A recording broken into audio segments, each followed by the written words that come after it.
duduk aja ya, sambil kita santai lah, kita persekutuan, amin. Amin. Syukur pada sore hari ini kita boleh berkumpul, boleh memuji Tuhan, boleh bersaksi, bahkan boleh kedatangan Mama Magni juga temannya. Itu siapa Bu? Mama Marcel. Oh, puji Tuhan, luar biasa. Dan ibu ini juga. Oh, Topan. Oh, puji Tuhan. Topan, luar biasa. Hari ini penuh sukacita, amin. Amin.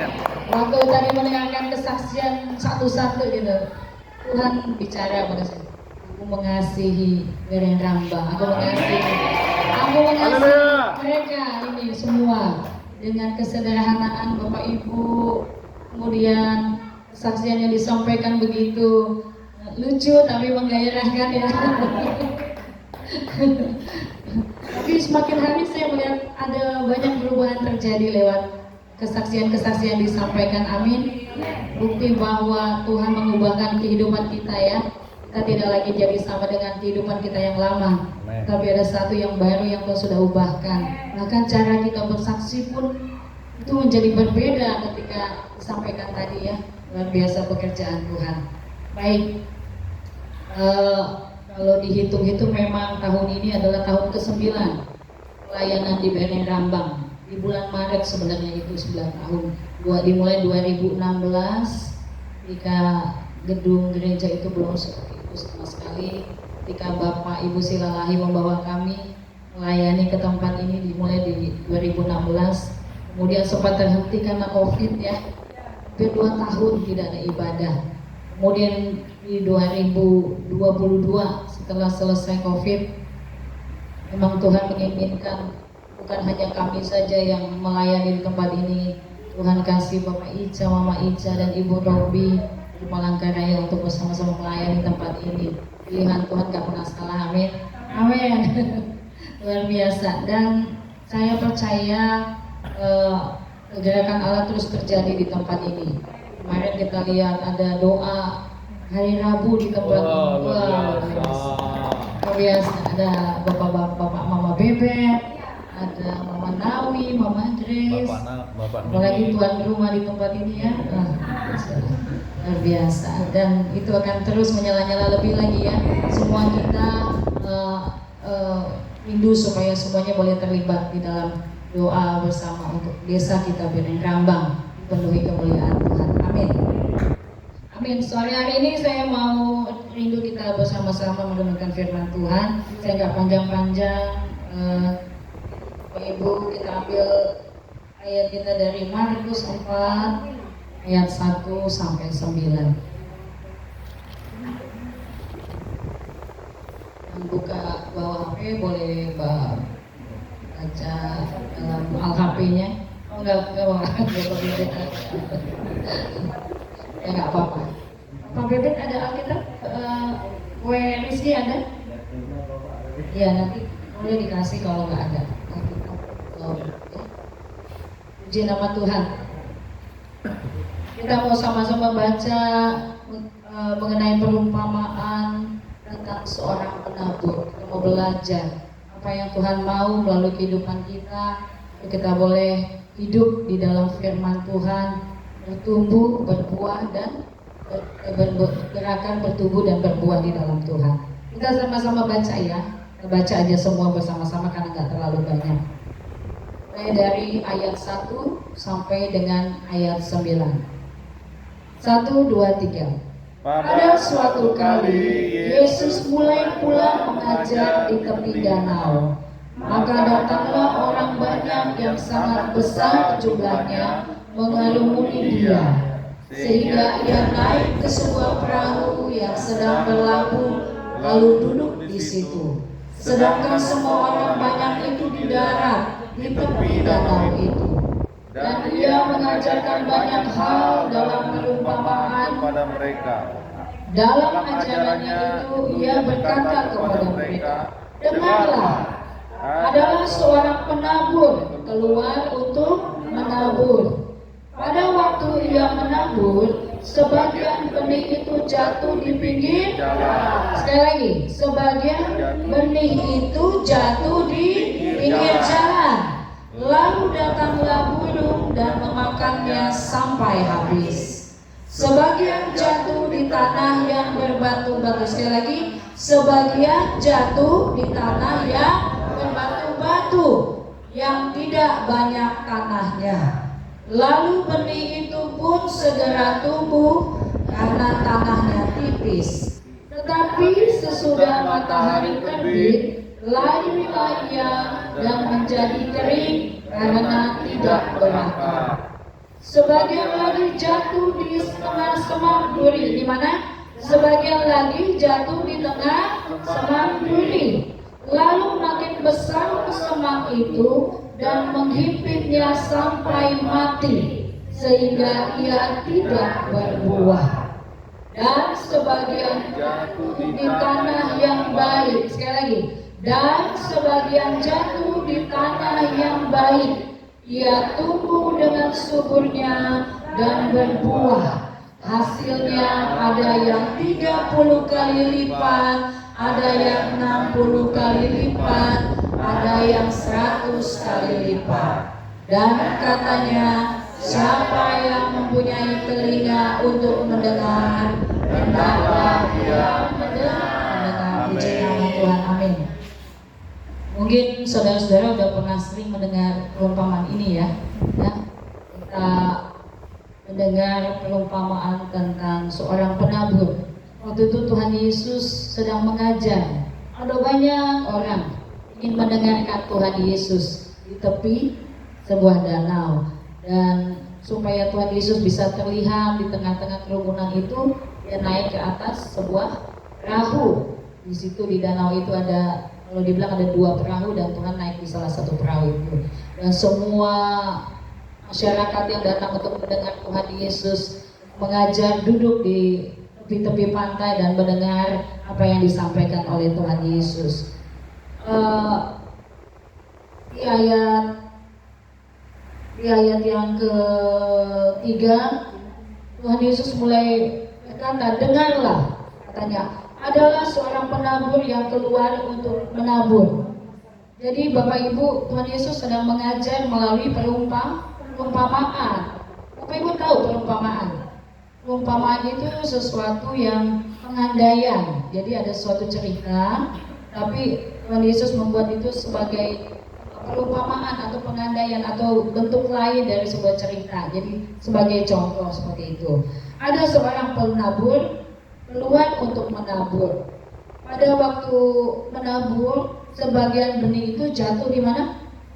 Jatuh di pinggir jalan. Jatuh di pinggir jalan. Jadi benih-benih yang dibawa oleh penabur itu berjatuhan di pinggir jalan. Jadi Bapak Ibu, pada sore hari ini saya mau menjelaskan begini, bahwa yang disebut dengan taburan itu apa? Yang dimaksudkan di sini adalah firman Tuhan. Sedangkan media atau tempatnya jatuh adalah hati kita, tanah itu, tempat benih itu jatuh, sebutkan sebagai hati kita manusia. Saya mau kita bersama-sama merenungkan dari perumpamaan yang Tuhan Yesus sampaikan ini, bagaimana sikap kita ketika kita menerima firman yang kita terima melalui kita membaca firman Tuhan ataupun kita mendengar firman Tuhan di setiap kali ibadah. Bapak Ibu mungkin kan sudah kita diajari, kita dipimpin oleh Roh Kudus, kita belajar berdoa, amin, merenungkan firman Tuhan, terus kemudian melakukannya dalam kehidupan kita sehari-hari. Tetapi bagaimana sikap kita sebagai orang percaya dalam menerima firman Tuhan ketika kita mendengarnya? Saya mau bikin kategori di sini, Bapak Ibu. Saya suka seperti ini. Kategori orang-orang yang menerima firman Tuhan. Jadi taburan itu kita akan pisahkan menjadi 3. Pertama, saya anggap sini kita sebagai orang-orang yang menerima firman Tuhan itu, yang pertama, kalau kita firman Tuhan yang jatuh di pinggir jalan ini kita ibaratkan sebagai orang Kristen pinggir jalan. Saya menaruhnya seperti itu. Kenapa disebut orang Kristen pinggir jalan Bapak Ibu? Ketika firman itu jatuh, benih itu jatuh di pinggir jalan, itu dia tidak menemukan tanah untuk dia bertumbuh. Dia langsung apa? Langsung katanya apa? Dimakan burung. Benih-benihnya itu belum sempat bertumbuh, tetapi sudah dimakan burung atau hilang begitu saja. Itu diibaratkan seperti kita orang percaya yang masih bergumul ketika kita mau beribadah. Jangankan mendengar firman Tuhan, datang ke ibadah itu masih bergumul. Aduh, datang nggak ya? Capek. Datang nggak? Pusing gitu. Tapi kalau di sini udah nggak ada lagi kayak gitu ya. Amin. Amin. Kalau di sini udah canggih. Amin. Di desa lain itu, di desa-desa sebelah. Kalau di sini semuanya pasti kalau udah hari Minggu kita semangat untuk ibadah. Amin. Jadi di sini dibilang orang Kristen yang masih bergumul untuk mau datang ibadah. Itu. Jadi waktu udah waktunya mau ibadah, dia masih harus memilih datang enggak ya, datang enggak ya, datang enggak. Nah ini orang Kristen seperti ketika taburan itu ditabur dan jatuh di pinggir jalan. Atau mungkin orang Kristen yang akhirnya datang dia ibadah, tetapi dia nggak mau menerima kebenaran firman Tuhan yang disampaikan. Benar nggak? Ada kadang orang Kristen yang seperti itu. Dia datang, tetapi kesibukannya yang lain. Dia dialihkan perhatiannya dengan apa yang ada di rumahnya, atau entar pulangnya makan apa ya. Aduh, enaknya nyayur apa ya gitu. Jadi perhatiannya, pikirannya teralihkan dengan sesuatu sehingga dia tidak mendapatkan sama sekali apa-apa dari ibadah. Bahkan dari pujian, orang asik memuji Tuhan itu seperti kosong atau lewat seperti itu aja. Waktu berdoa atau waktu mendengarkan firman Tuhan, kita nggak menangkap sesuatu apapun. Itu yang disebut dengan taburan firman yang jatuh di pinggir jalan. Nggak sampai kita menerimanya, tapi hanya lewat berlalu begitu saja. Akhirnya siapa yang ngambilnya? Burung. Burung itu diibaratkan apa? Roh jahat, iblis yang mengambilnya, mencuri kebenaran firman Tuhan yang kita dengar. Belum sampai kita terima, kita amini dalam hati kita renungkan, tetapi firman itu sudah hilang dimakan burung. Jadi Bapak Ibu, kita tidak mau menjadi orang seperti itu. Amin. Amin. Kita tidak mau ketika firman Tuhan disampaikan, ditabur, kita menjadi orang yang tidak peduli atau menganggap itu begitu berlalu begitu saja. Bahkan tidak percaya atau menolak kalau kata hamba Tuhan di depan. Kita pasti, saudara yang sakit pasti disembuhkan oleh bilur-bilur darah Yesus. Ini misalnya hamba Tuhan ini bilang gitu. Itu kan 2000 tahun yang lalu waktu Tuhan Yesus yang lagi melayani orang-orang sakit. Kalau hari sekarang mana bisa kayak gitu. Nah, kadang kita menolak percaya bahwa ada kuasa di dalam Tuhan Yesus. Ini yang disebut dengan orang-orang yang menerima firman Tuhan di pinggir jalan atau orang Kristen pinggir jalan. Nah, yang kedua kita baca di ayat 4. Di ayat 5. Sebagian jatuh di tanah yang berbatu-batu, yang tidak banyak tanahnya. Di sini banyak ya, kita lihat ya. Kalau tanah yang banyak batu-batu pasti lapisannya tipis ya. Kemudian lalu benih itu pun segera tumbuh karena tanahnya tipis. Tetapi sesudah matahari terbit, layulah ia dan menjadi kering karena tidak berakar, tidak sempat berakar tanahnya. Memang cepat tumbuhnya, benar? Ya, ini ibarat ketika saya sebut di sini Kristen yang kepala batu. Kristen kira-kira kepala. Artinya apa? Wah, dia tidak lagi bergumul untuk datang ibadah. Ini udah naik tingkatannya nih. Kalau udah hari Minggu dia udah siap-siap datang beribadah. Tetapi ketika sampai di gereja gitu mendengarkan kebenaran firman Tuhan, dia dia konsentrasi, dia tangkap dengan sukacita. Dia tangkap dengan sukacita. Tetapi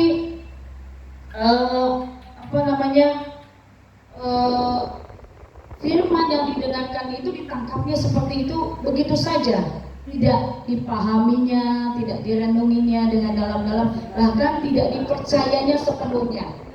Nah, di sini dibilang firman yang oleh karena firman yang disampaikan itu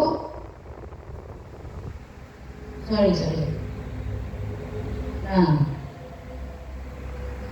kita masih memiliki keraguan menerima kebenaran firman itu. Jadi orang yang cepat menerima sesuatu, tetapi kemudian kita cepat juga ragu untuk mengamini apa yang disampaikan. Dan saya percaya kita tidak lagi ada di tempat itu. Amin. Amin. Sekali kita mendengarkan kebenaran firman Tuhan, apalagi firman yang disampaikan ketika kita beribadah, kita merenungkannya, kita percaya bahwa Tuhan akan bertindak. Amin. Amin. Kemudian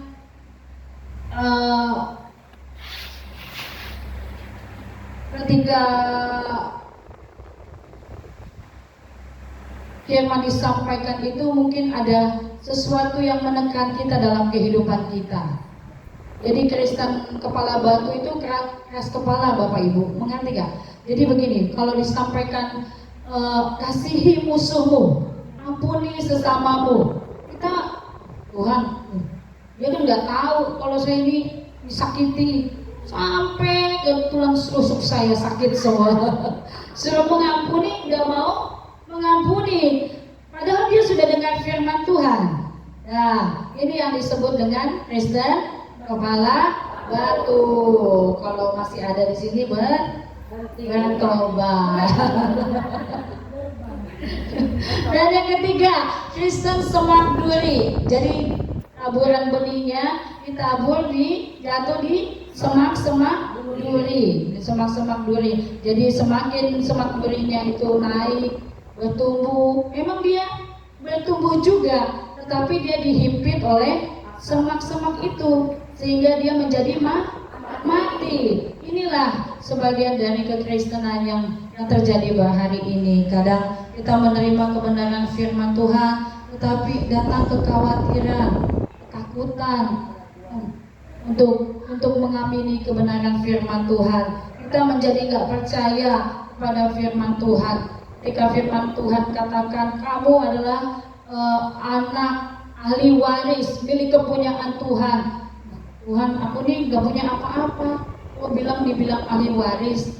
Padahal kitalah milik kepunyaan Bapa, ahli waris Tuhan. Amin. Ketika kita belum diberkati hari ini, terus hamba Tuhan bilang lewat kebenaran firman, kamu pasti diberkati. Kamu adalah milik kepunyaan Tuhan. Tetapi kita khawatir, kita gak percaya dengan firman itu. Itulah kekhawatiran, kesusahan hidup dan menghimpit kita. Bahkan keinginan-keinginan untuk menjadi kaya, itulah yang kadang membuat kita menjadi khawatir. Oh, orang itu udah sukses Tuhan, aku belum. Nah, itu kadang membuat kita menjadi bimbang kepada Tuhan. Padahal janji Tuhan yang sudah saya sampaikan waktu itu di Matius 6 ayat 33 apa?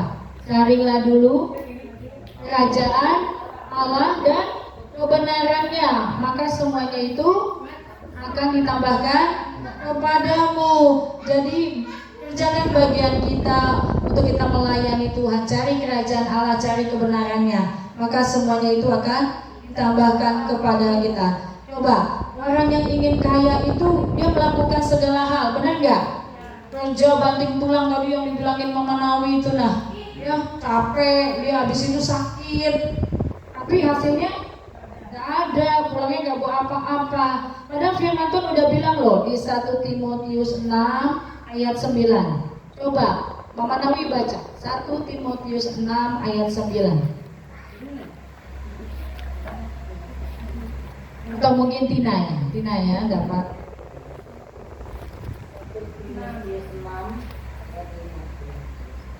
1 Timotius 6 ayat 9. Ya.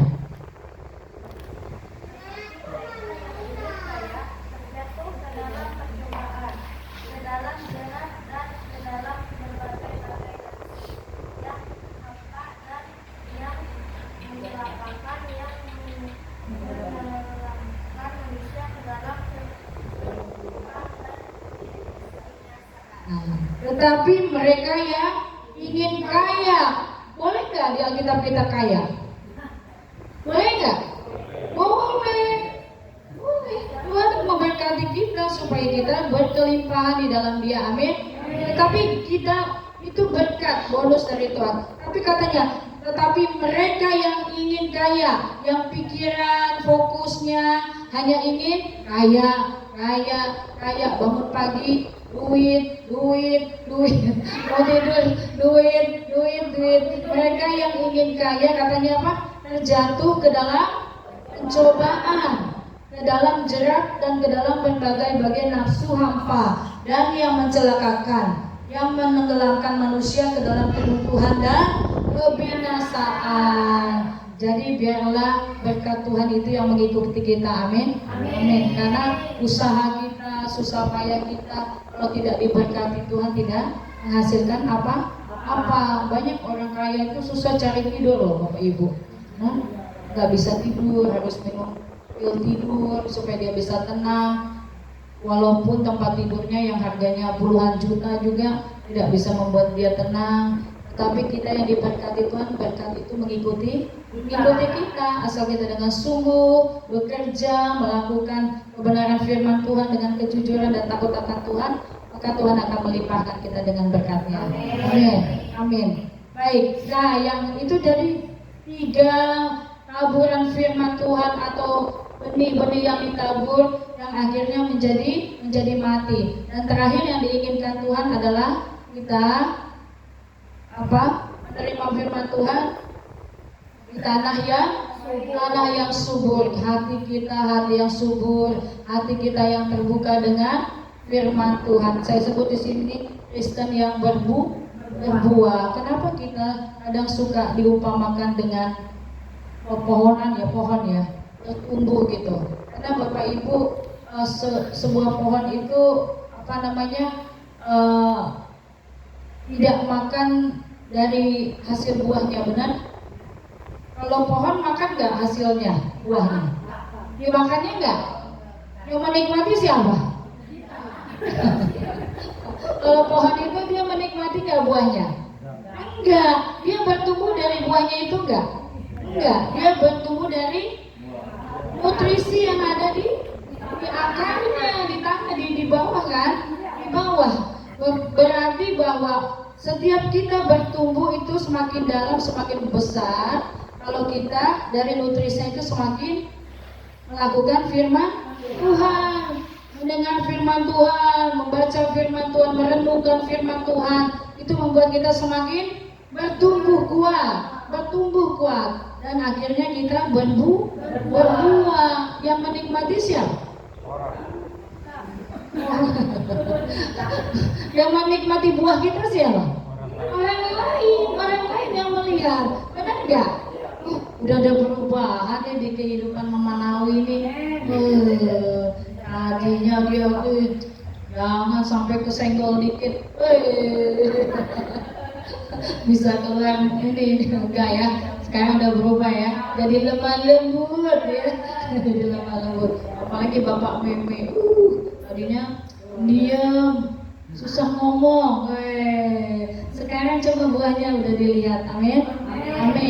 Untuk memberkati Bereng Rambang dan untuk memberkati pekerjaan di rumah Tuhan. Jadi kalau sebuah pohon itu banyak buahnya, banyak sekali orang mau mendekat. Amin. Untuk mau mengambil buahnya. Kadang ada yang nimpukin, benar nggak? Supaya jatuh, buahnya jatuh. Jadi kalau kita sudah bertumbuh dan berbuah, jangan kaget kalau kita